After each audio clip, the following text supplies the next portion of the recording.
சூப்பரான ஒரு தேங்காய் பாறை போட்டுருவோமா வாங்க. ரவாவும் தேங்காயும் நல்லா வதக்கிட்டு அடித்து வச்சுக்கிட்டேன். ஜீனி எடுத்துக்கிட்டேன். இப்போ வாங்க அடுப்பை பற்ற வச்சு செஞ்சிடலாம். அடுப்பை பற்ற வச்சு இந்த ஜீனியை சேர்த்துக்கலாம். ஃபுல் வீடியோ வேணா போட்டிருக்கேன் தேங்காய் பாறை எப்படி செய்யறதுன்னு கரெக்டான அளவுகளோட வேணா போய் பார்த்து செஞ்சுக்கோங்க.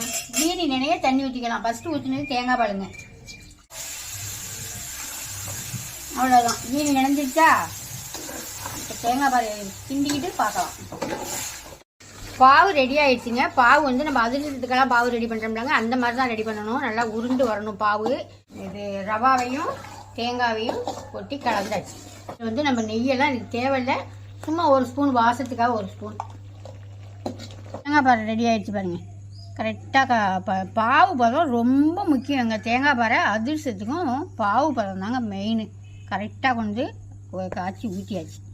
2 தாம்பாளத்தில் ஊற்றிருக்கேன். இது இப்போ எவ்வளோ இருக்குன்னு பார்க்கலாம். தட்டை போட்டு எடுத்தாச்சு. மெனக்கட்டு தான் கையில் தட்டுறேன். நீனு குட்டி குட்டி குட்டியா இன்னும் கொஞ்சம் உடையாது, உடையாம அப்பதான் போகும். அதுக்காக இவ்வளோ மெனக்கட்டு சின்ன சின்ன சின்ன பீஸா தட்டி இருக்கு பாருங்க. இந்த மாதிரி உங்களுக்கு எல்லாம் தட்ட தெரியுமா என்னன்னு கம்மான்னு சொல்லுங்க. தேங்காய் பாறை போட்டவங்க பார்த்துருமா? எடுத்துட்டீங்களா? சூப்பராக அருமையாக தேங்காய் பாறை எப்படி எழுதி பாருங்க. அதுதாங்க மெயின் ஐட்டம், பாவு பதம் தாங்க.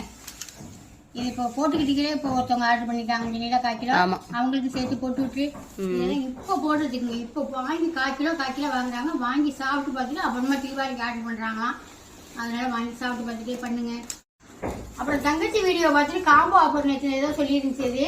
அது மாதிரி நீங்களும் தரமாட்டீங்களா அப்படின்னு 2 3 பேர் கேட்குறாங்க. தெரிஞ்சிருந்துச்சு. வேணும்னா கேளுங்க, நாங்களும் தர்றோம். பாய்.